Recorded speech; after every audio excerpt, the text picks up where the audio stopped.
As the so-called woke virus infects so many aspects of our society, from government to education to all walks of life, even Hollywood, the question is, how do you woke-proof your life? Well, today we're going to talk about how to do that, and we're going to specifically look at a wonderful book by an author named Teresa Mull about how to woke-proof your life, a manual about how to do that. A clear path forward requires looking back and learning. Good public policy requires human connection. It's a consideration of the facts, applying common sense and innovation. It's urban, it's rural, it's real life. We all have something to contribute. We all have a responsibility to get informed because there's a little piece of Canada in all of us, isn't there? Let's learn on this path together. This is Leaders on the Frontier. So welcome, Teresa Mull. Thank you for having me. Well, Teresa, it's a pleasure to have you as a guest. You have written for just about everybody from the New York Times to the Miami Herald to the Heartland Institute, a sister think tank, to the Frontier Center. So it's an honor to have you. And I loved your book. I thought it was readable. It was so relevant to really every aspect of our lives.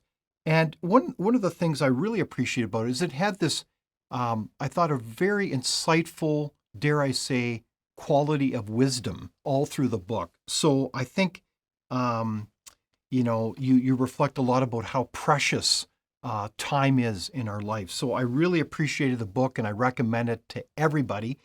And so my question to you is, why did you write this book? There are a few different reasons I wrote this book and inspirations, I would say. First and foremost, I personally was pretty fed up with society and culture. I think back to when I was a kid, things were much more pleasant. I feel like Americans had a lot more in common than not. It was a civil society. We could debate things, but at the end of the day, we were still all pretty much friends. And talking about politics and religion was considered rude. Now, of course, I feel like in the last 3 years, especially since the COVID pandemic, we're all pitted against one another. We're forced to take sides, and every aspect of our life, you have to choose a socio-political cause, essentially. Every time we do something as simple as going to the grocery store or trying to enjoy a football game or things like that, we're constantly being preached at. Yeah. And I'm pretty exhausted by all of that. I don't like thinking or looking at my neighbors as somebody I'm competing with or that is a potential enemy. Yeah. So I really wanted to get back to that more peaceful, civil, kind way of viewing one another more as neighbors and fellow citizens and patriots than as kind of a competitor and an enemy. So that was the motivation, I guess. And I wanted to help my fellow Americans discover what I've found here. I live in a rural small town, and we're pretty woke-proof here. And I've learned a lot from moving back to my hometown, and I wanted to share my insights with others who maybe live somewhere that's more woke. Oh, that's great. I like the way you summarize. Let's be fellow citizens and let's be kind and, dare I say, tolerant to each other. So there's a kind of an irony to this where, it seems almost like there's a kind of a small select group that's trying to preach at us at every corner. And it has this kind of edgy feel to it. So maybe we could just back up before we kind of dive through the book a little bit. If we talk about what is wokeism, because I think a lot of people don't have really any clue what wokeism is, and it has a particular history and story to it. But what is wokeism? Yeah, I offer a couple definitions. In the book, I have the more lengthy definition, which is a socio-political ideology that is characterized by the manipulation of noble goals for the control and destruction of society, Whoa. implemented by radical left-wing zealots. Yes, that's Okay. the long-winded version. But to shorten that down, I would say that it is political correctness on steroids. There's Okay. nothing really new about wokeness other Yeah. than the aggression by which it has really taken off in the last few years. But the basic concepts of the movement are the same old progressive talking points and methods, agendas, policies, things that we've seen for decades now. It's a form of evil. Evil's been around forever. It always will Wow. be around so long as we're in a Okay. fallen world. It just kind of has some updated terminology. which I discuss in the book, is certainly on purpose. These Okay. woke masterminds are clever and they use these terms that are really vague as Wow. smokescreens to try to trick us, including the word woke, which is confusing. But Yeah. No, it's fascinating, the use of words, and then you have this whole dimension, and you use the word, if I heard you correctly, aggressive, and an intent to destroy society as we know it. I mean, that's kind of, I would think for some people, or at least I think for many Canadians, they would find that a little bit of a revelation. Like, whoa, these people are, I thought they were about kindness and diversity and tolerance and all the rest. But you're saying something else. No, they've got another agenda here. Is that what you're getting at? absolutely, yeah. The woke agenda is really sinister. They use these really nice sounding, gentle terminology, these talking points, diversity, equity, and inclusion. It sounds very nice. The LGBT movement is Hmm. rainbows and cheerful parades and all these happy things. Right. Environmental, social governance. That all sounds really positive, and those are positive things. But whenever you pull back the curtain and look at what the true agenda is, look at who's benefiting by the woke movement and what the woke movement actually brings about, it's all rotten fruits. It's nothing Wow. good. It's pitting us against one another. I mean, look at look at our society, look at our culture. Does it seem that just a trip to the airport, does it seem like people are happier? Are they more content? Yeah. Do they have purpose? Do they have peace? No, people are alienated, they're divided, they're angry, and the more wokeness takes off, the more we become that way, the more miserable we Hmm. all are. Well, I thought, frankly, in the book, I thought you did a brilliant job overviewing that. But again, it's a very readable way. You even have humor in the book. Um, but as someone who's fortunately or unfortunately had to study this stuff going back a long time, I've seen the history, and those words come out of very particular histories that go back decades, and they were very purposely developed. So um, I guess what I'm trying to do is I leave it to the audience to figure out, where they kind of come out on these things. But that is the reality of that history and the facts of that kind of language. So I think that's a very brilliant summation of where we're at. So when I look at the book, um, I guess one of the questions is, what do we mean then by woke? Like, why is it ironic? Like, why would they use the word woke to be kind of like, well, yes, I'm awake, but what do we mean then by wokeness within the movement of wokeness? Yeah, well, woke again is a vague term in itself. It basically means that you're not sleeping. So, what they're implying with this word is that if you are not woke, then you are kind of turning a blind eye to quote unquote social justice or Mm, to all of these harms that they say are going on in the world. So, if you're not woke, like what, you don't care about your fellow citizens, you're not driven to improve the world. It's kind of a subtle guilt trip, I would say, by saying, no, I'm not woke. I don't care about the world, whatever. One of the most important things for people to realize if they don't read the book, just remember this, that a sample sentence that Google used for a long time, you can still find it whenever you Google what is the definition of woke, is we need to stay angry and stay woke. You see that all over the internet as a simple sentence. And I want to know, why does stay angry come first? It says in the wow. Bible that anger leads to nothing good. It's Hmm. not good to be angry. Of course, there's such a thing as righteous anger, but we don't seek out anger for the sake of being angry. Hmm. So it seems as though the woke crowd is a group of people who are already angry in their life. They're have an emptiness about them, and they're seeking to justify it. So a lot Wow. of what you see in wokeness is people desperate to fill some sort of hole in their life, and they come up with all these different causes and punish others basically to fill themselves up, to make themselves feel Wow. Yeah. And when has it been healthy to constantly being like, healthy people are not constantly angry, are they? right. No, and I mean, for people who aren't religious, if you look at just the science of anger and what it does to your blood pressure, increases the likelihood of stroke, of heart attack, of all of these terrible things, there are clear signs that being angry and having this sort of combative attitude and mindset all the time Hmm. is just not how humans biologically, evolutionarily are meant to be. Yeah. So if you are constantly, have this, I call it a headhunt of other people, what is that doing to your health? I Yeah. mean, just personally, but then also to the society and community that you inhabit. Right on. And hence the purpose and importance of your book. I first came across these kind of edginess of wokeness, so to speak, and this kind of bizarre social justice movement in the bowels of universities years ago. And it was always seen as kind of like this, hyper political correctness. And it was actually seen as a threat to academic freedom.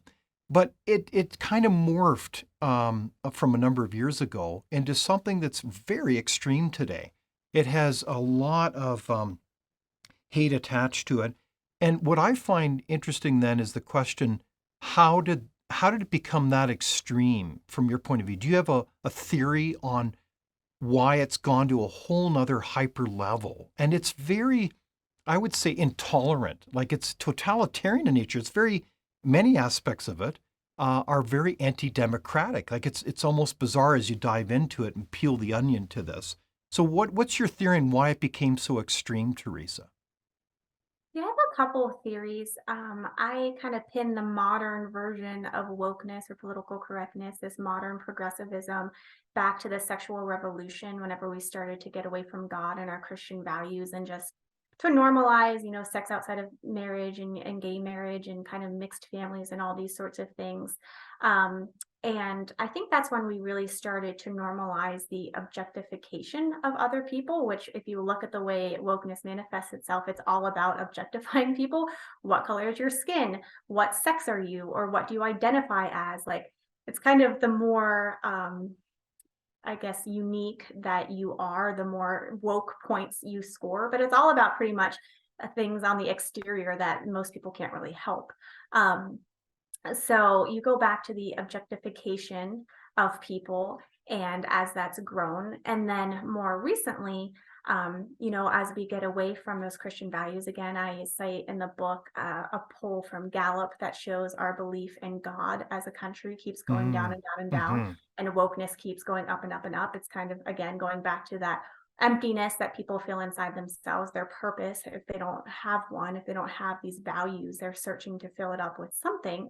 And then I think COVID really set the stage for the gloves to come off, so to speak, for wokeness, because during COVID, of course, many of us were stuck at home. We were ordered to be in lockdown, and all a lot of us had, or resorted to anyway, to fill that time was our screens. Hmm. And I cite another study in the book that shows how screen time is an kind of a hidden um, problem, that a hidden crisis of the COVID pandemic. So a lot of people spend a lot of time on their screens absorbing a lot of propaganda. You look at who controls mainstream media and certainly social media, that a lot of Yes. people are addicted to, spending hours and hours and hours consuming that stuff. And most of that is brainwashing. It's woke propaganda. So I Hmm. think that over the past 3 years, as we've absorbed so much of this, spent so much time consuming so much media, that wokeness really was able to infiltrate our minds and our hearts and our souls. It comes into our homes, into our children, all these different ways. So it's kind of the long-winded way of saying, Hmm. it started way back with the sexual revolution and Yeah. it's just snowballed. People have lost traditional values and replaced it Hmm. with these modern ones. Hmm. And then the people who are kind of the puppet masters controlling the progressive strings are becoming more and more desperate for more power, more Yeah. control. We know it corrupts. They're becoming more corrupt. So wokeness gets Hmm. more insane. So it's kind of the long-winded way of saying, Hmm. it started way back with the sexual revolution and Yeah. it's just snowballed. People have lost traditional values and replaced it Hmm. with these modern ones. Hmm. And then the people who are kind of the puppet masters controlling the progressive strings are becoming more and more desperate for more power, more Yeah. control. We know it corrupts. They're becoming more corrupt. So wokeness gets Hmm. more insane. Right. So that's going to be a challenge for people to understand and wrap their head around. In terms of public policy, we tend to look at maybe a slightly different language in the sense that there are these values, and public policy is really downstream from culture. So the culture, the kind of behaviors, how we treat each other, have a big bearing on what kind of public policy we do. But there's another relationship as well where you can make different public policy decisions that change and morph the culture. And I think that's part of your point as well, and really saying, hey, open your eyes to what's going on and be awake in another way, ironically, from the term woke. So, anyways, the point is that culture does matter, and technology is playing a big role. And there's a lot of organizations as well that are being funded actively by, by whom? Like, because when you think of who's helping to orchestrate this culture, who are the groups that are really kind of leading us to this different land where so many people are angry and maybe not even happy anymore?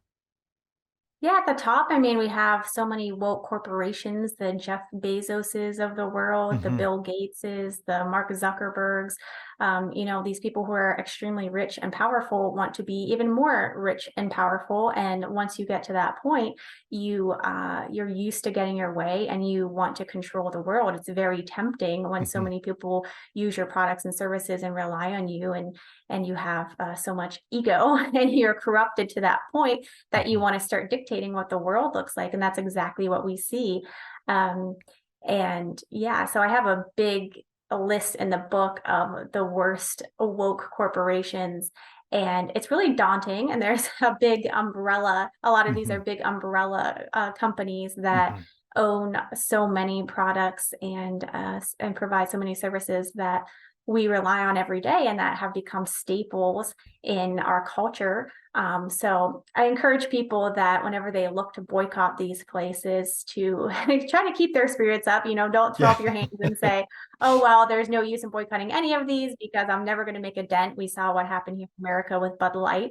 And remember that there's ways that you can micro boycott, and there's certainly still plenty of non-woke and also neutral companies that you can purchase from. Yeah.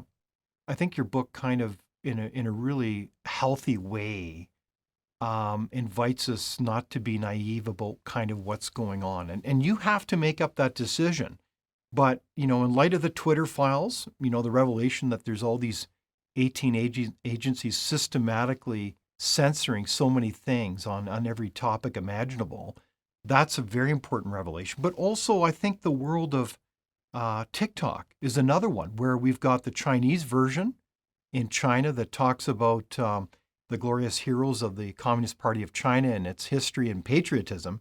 But the TikTok version in the West is totally different. It's about all kinds of things that arguably undermine the values and culture that you spoke about. It's really quite amazing. So technology is very important, isn't it?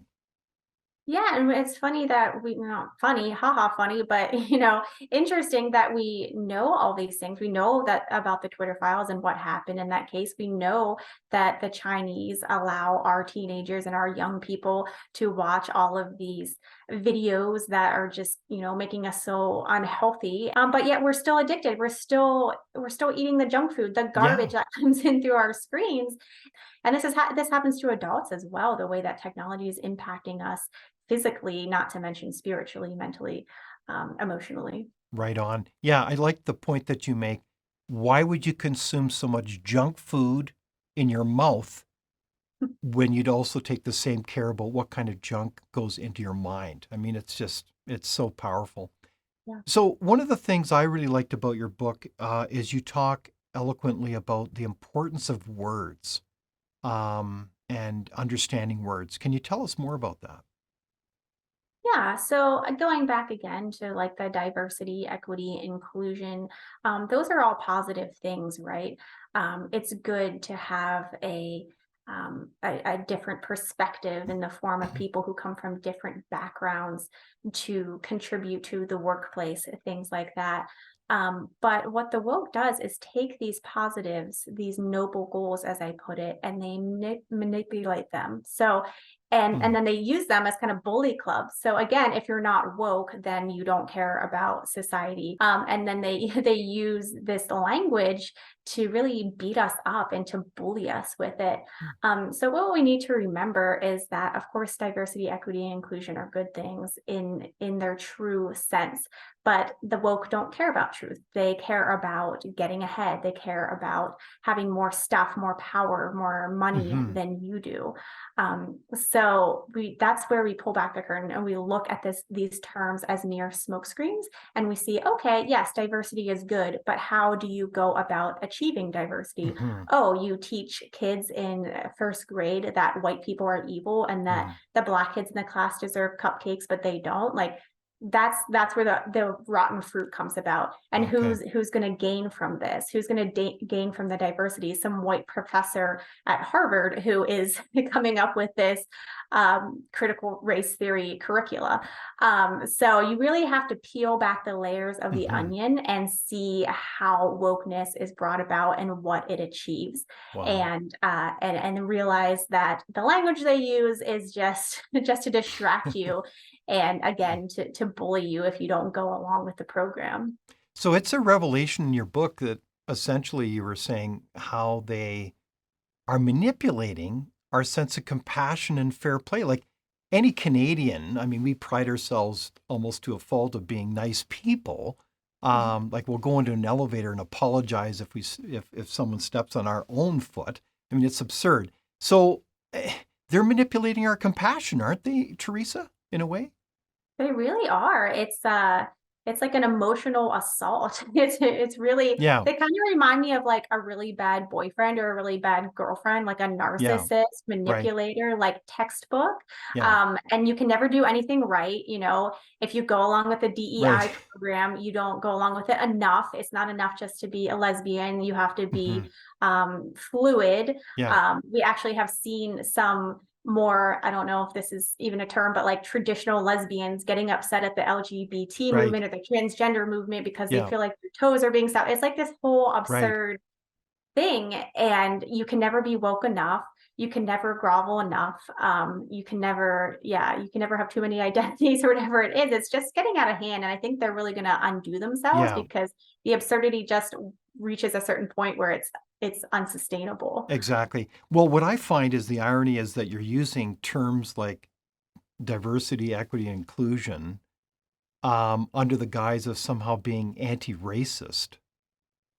And meanwhile, all the predicate of what they're talking about is actually racist, isn't it? Because we should be treating people based on merit and equally, but that's not what they're about then. So there's a kind of an ideological divide here that's maybe hard to understand, right? This is why your book is so important, is that you got to understand that there's people who really want to be kind and compassionate to each other and fair, but there's a whole other group that want to revolutionize the world. They want to destroy it.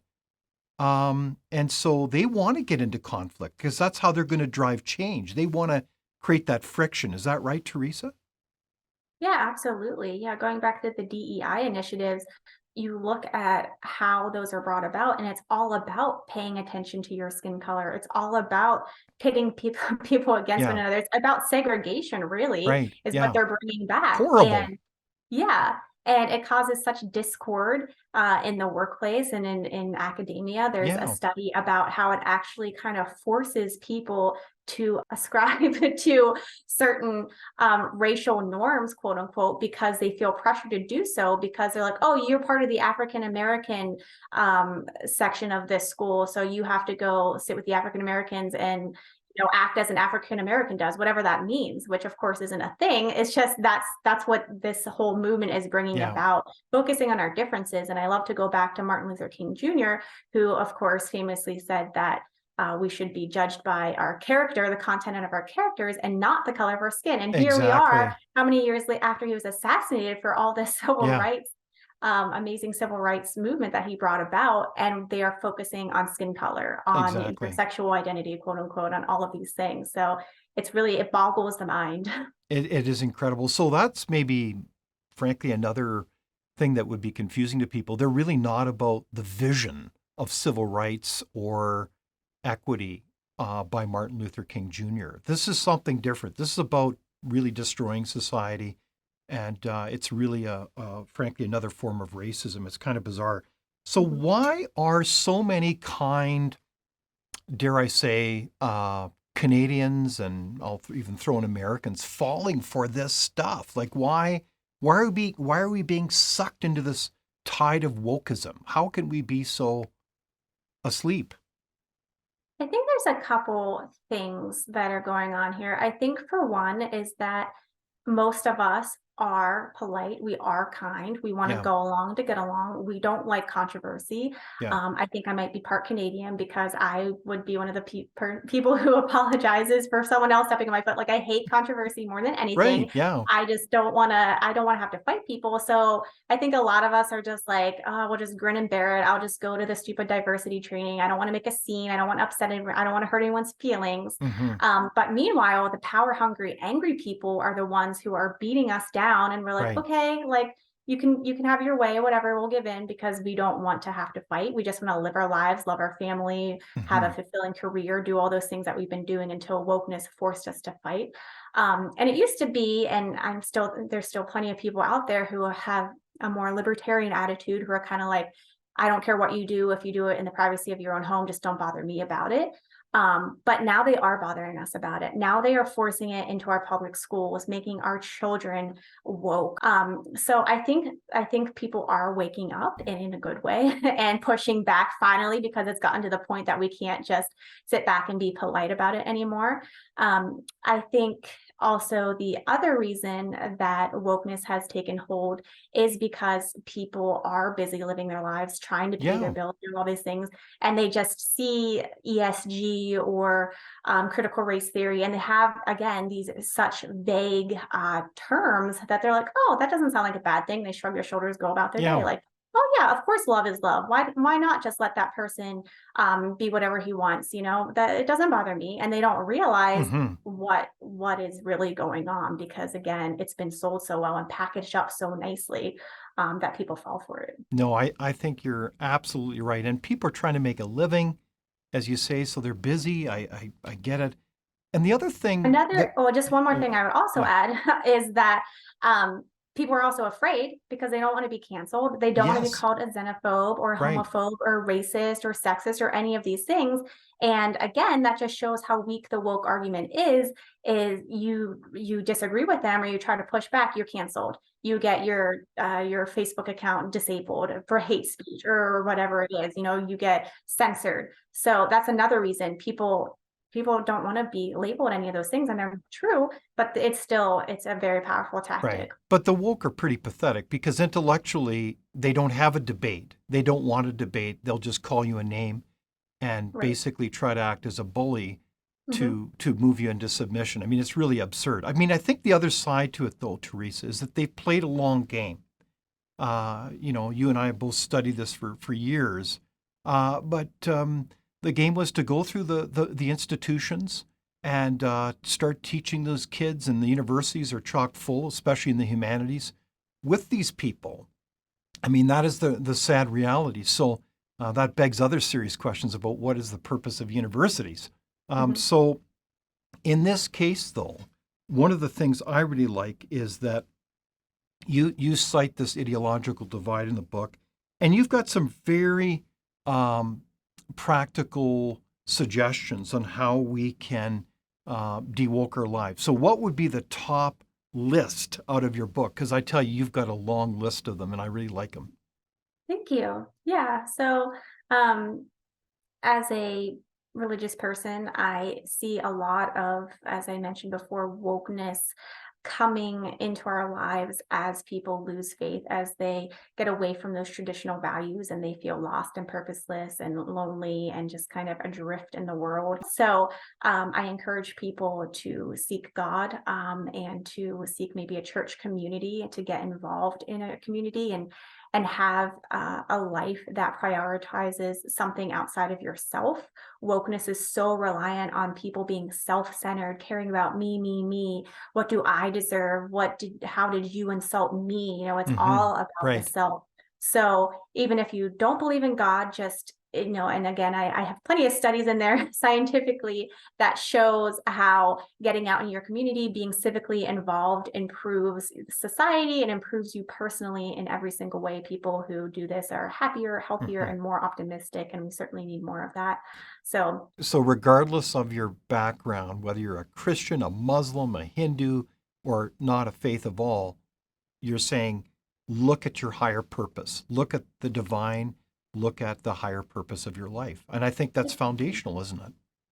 yeah, and I realize that not everybody believes in God or has been exposed to any sort of belief in a higher being. But I kind of ask people, what do you have to lose? Maybe say a prayer, maybe visit a church with a friend, or ask that Hmm. person to pray with you and for you. Just explore that, give it a chance, because look what wokeness is offering you. It's making us all more miserable. So maybe try. I say that defeating wokeness will require an equal and opposite reaction to every crazy thing they do. So if they are pushing you to be so self-centered and anti-God and anti-Christian, maybe try all those things they're telling you not to and see if that will undo the misery. Also, of course, limiting our technology, our screen time is something that I'm really big on.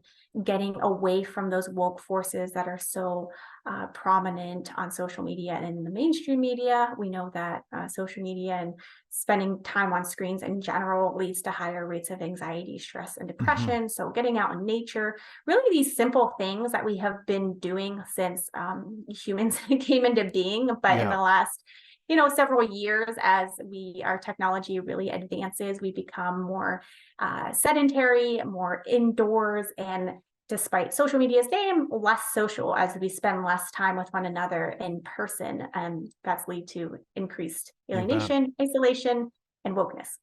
So, when you look at the kind of movies that you drink in, I know there's a myriad of subscriber networks, and some of them are very woke.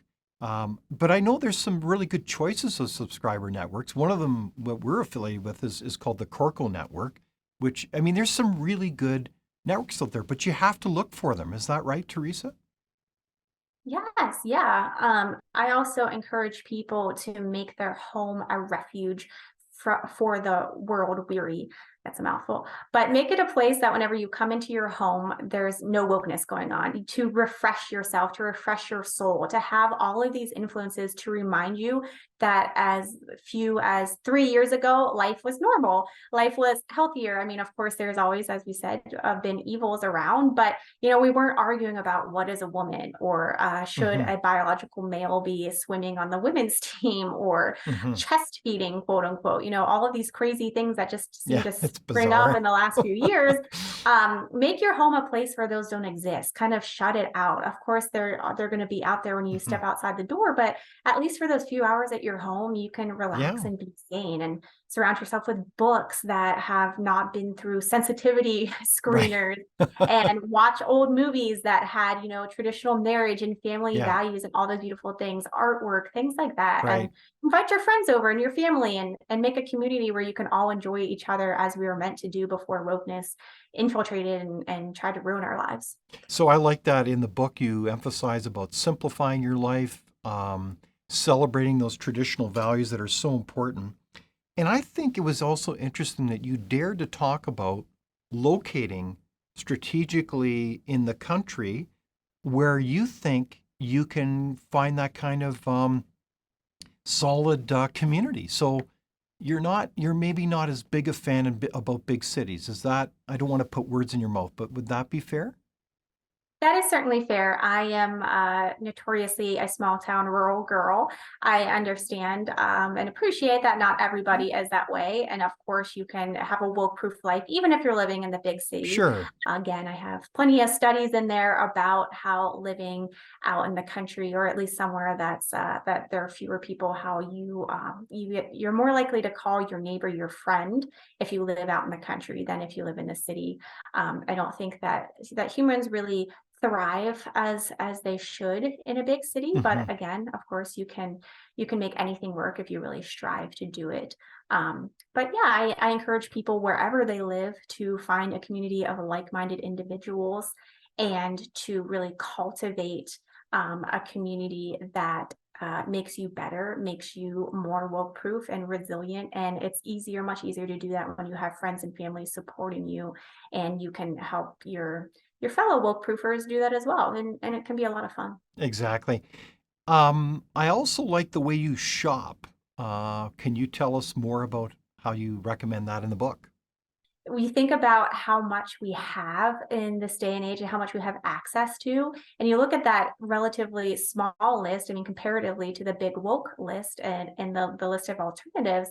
And that would have been like 50 years ago, that would have been like unimaginable. You think about like Hmm. how many cereal options we have this Yeah. day. Like our world is so wealthy and Hmm. prosperous and just the amazing options that we have. So I want people to put things in perspective, and I find that being forced kind of to boycott these woke corporations opens up kind of an exciting challenge. Hmm. I grew up boycotting various corporations for being pro-abortion, things like that. So I'm Yeah. kind of used to that mindset Right. to become more self-sufficient, to kind of go hunting, to thrift stores, to repurpose things, to pull out your grandma's old kitchen table from the attic and give it a Hmm. fresh coat of paint, and have these experiences that make our lives richer rather than just like clicking twice and getting your Amazon Prime delivery the next day on your doorstep. How Yeah. much fun is that? That's really boring. So You shop local. That's a theme that you bring up, and I think that's dynamite. Let's support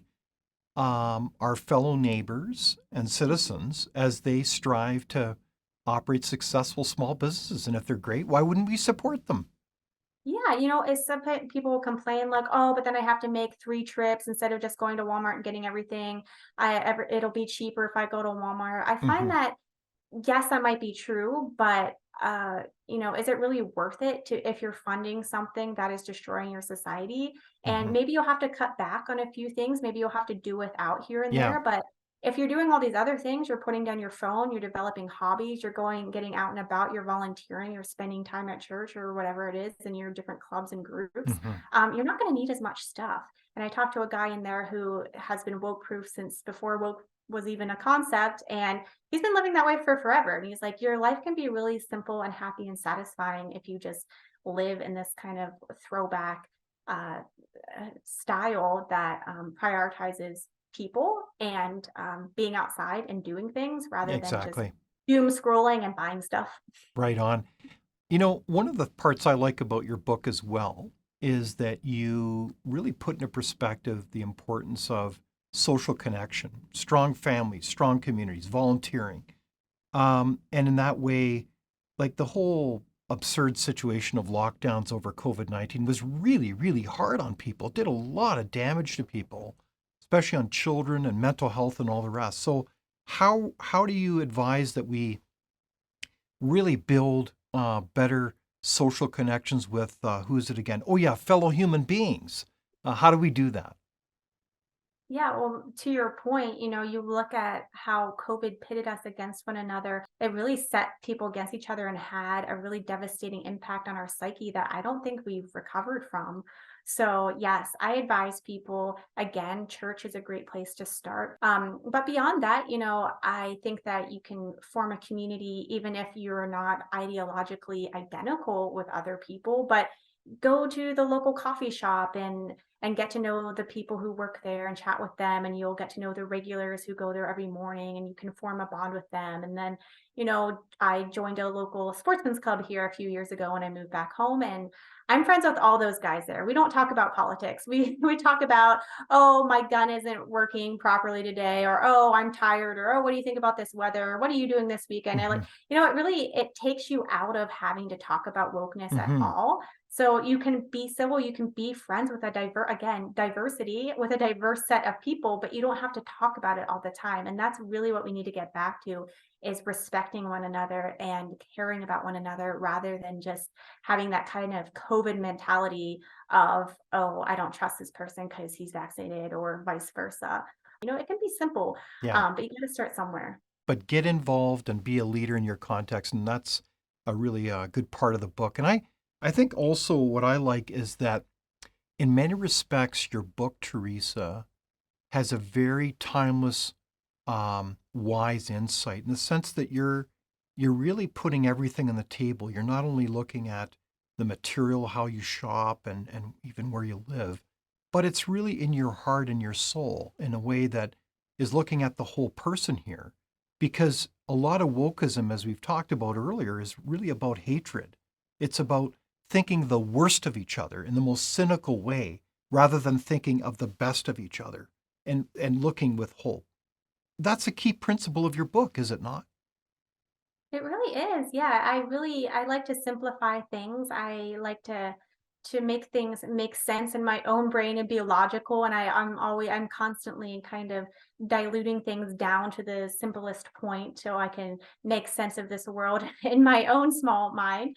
So I always get back to, why am I here? What am I doing? What's the point of my life? What do I want it to look like when I'm on my deathbed and I'm looking back? Like, did I live a life that I wanted to live? Did I have a purpose? Did I, fulfill did I use the skills and talents I was gifted with in a way that benefited the world? And I think a lot of people, if they look at their day to day, will not say yes to those things. And I ask people, there are lots of romantic comedies and dramatic songs and things, which I love, that talk about, like, oh, if you knew you only had a week to live, like, what would you do? You wouldn't be on the internet, like, combating some internet bot about wokeness Yeah. or any of these things. You would be spending time with your family. You'd probably be strengthening your spiritual life. You'd be, spending time enjoying the flowers and nature and time with your dog and all these things. So we need to remember, like, each day is such a gift and time is so valuable and beautiful. We need to be spending it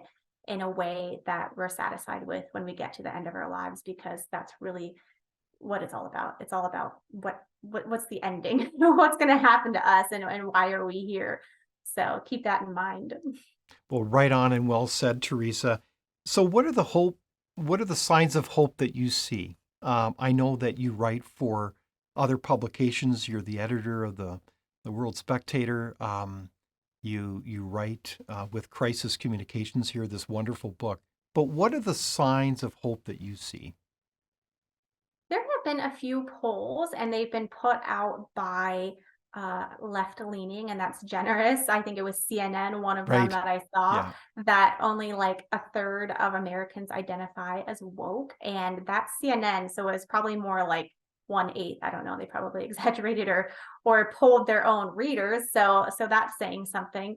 But apart from that, I go out into the world and talk to people in real life. I know that's crazy, but whenever you do that, people aren't talking about wokeness.